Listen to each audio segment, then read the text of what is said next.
Go live to Canberra now. Derryn Hinch is there. I don't know why. You're not a senator anymore, sir. You are now my Sky News colleague. Congratulations. Thank you very much. I am still a senator until June 30, till Sunday night. Then I'll take the little badge off and put it away, put it in my memory drawer. I was watching your story there before about bad blood, new blood. I tweeted one day in that week. I tweeted, Scott Morrison will be the next next Prime Minister within 24 hours. Because I thought he'd do a Stephen Bradbury. What happened, of course, then Malcolm Turnbull showed some political nous for the first time in a long time, and he stalled it by demanding the 41, 43 signatures, etc. So it took 48 hours, but my prediction held true, and then ScoMo got there. I thought there'll be an ABD, anyone but Dutton. I think that's going to happen now.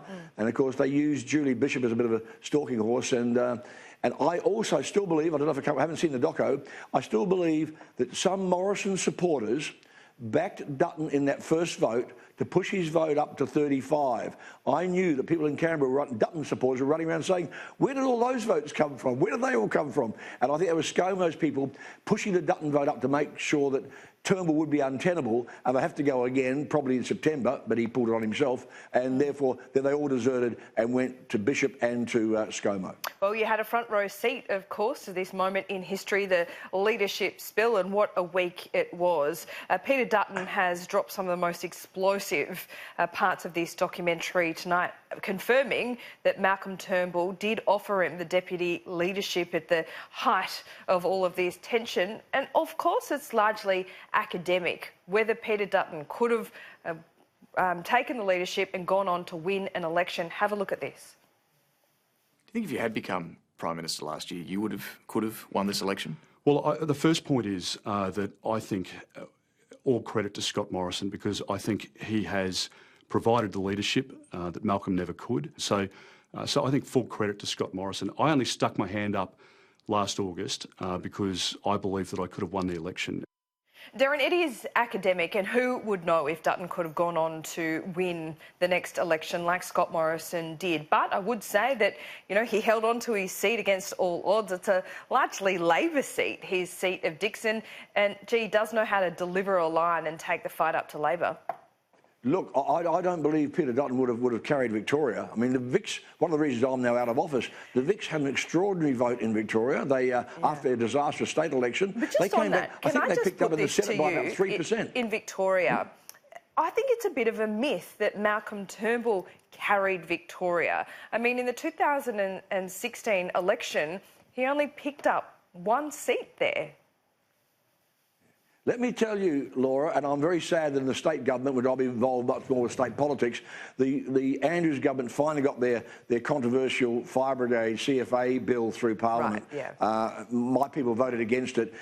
In 2016, Bill Shorten would have been Prime Minister, and I know he's told people this, if Andrews hadn't pulled on the fire services fiasco. I covered 11,000 kilometres around Victoria with a lot of sausage sizzles, and the Victorian countryside was furious that the CFA, which is an icon in this country, to use an awful word, was being tampered with, and it hurt Labor.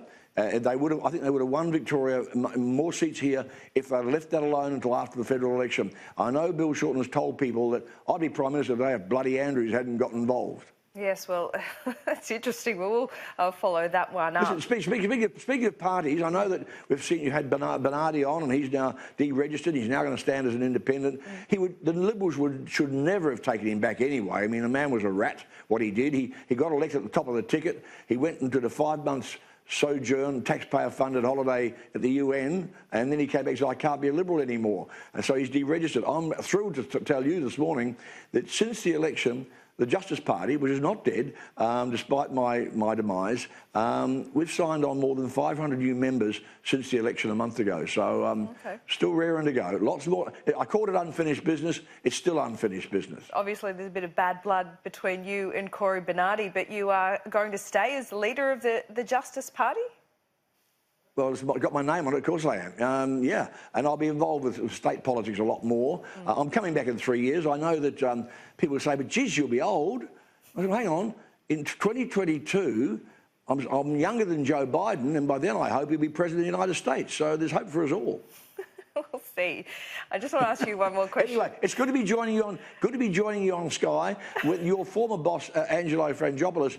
He never sacked me, and I never resigned. So I guess I've been on a leave of absence. It's great to be coming back. I tell well, you. I hope So you haven't been paid in those intervening years, Derryn Hinch. But no, obviously, you know Sky. Of course, I haven't been, and it would be illegal for me. You can't wait to get back and host a show because I can hardly get a question in here. So allow me one last question before you plug your show, please. There you go. Peter Dutton saying this morning that Malcolm Turnbull offered him the deputy leadership. This effectively would have thrown Julie Bishop under the bus, and I think this shows, look, I have to say that Malcolm Turnbull denies it, but it just shows that in the midst of all of this, that Malcolm Turnbull made, that was bad judgment, a bad decision, as if he and Peter Dutton could have gone on and led a united team. Wouldn't happen. Now it explains why Julie Bishop has such antipathy towards Malcolm Turnbull. I didn't know that until I saw it on Sky News. So there we are. Yeah, it's look. It was an amazing time, and I've got to tell you, I was honoured to be a senator is an honour, and I'll never regret it. There's only about I think a few more senators in history than have worn the baggy green for Australia. So it's a great honour. I wish I was back there. I wish we still had a lot of unfinished business. I will be talking to the Prime Minister.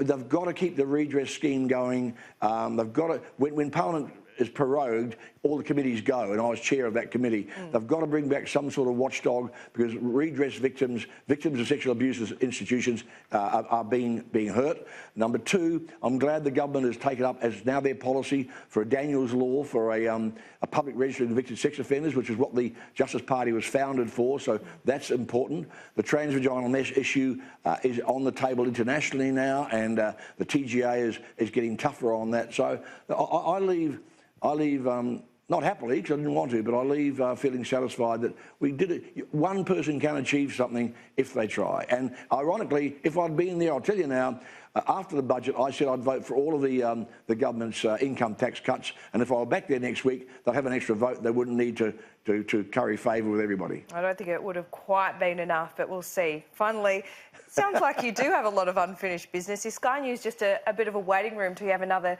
crack at politics, be it federal or state? Oh, it's going to be hard. It's always hard at a half Senate, but it's not a waiting room. Goodness, I wouldn't disrespect you or your team. No, I'm back with a vengeance. I'm some way people are saying to me, "You're back where you belong." I don't quite believe that, but hey, I've been a journalist longer than you've been alive, Laura, and I've still got a lot of bullets to fire.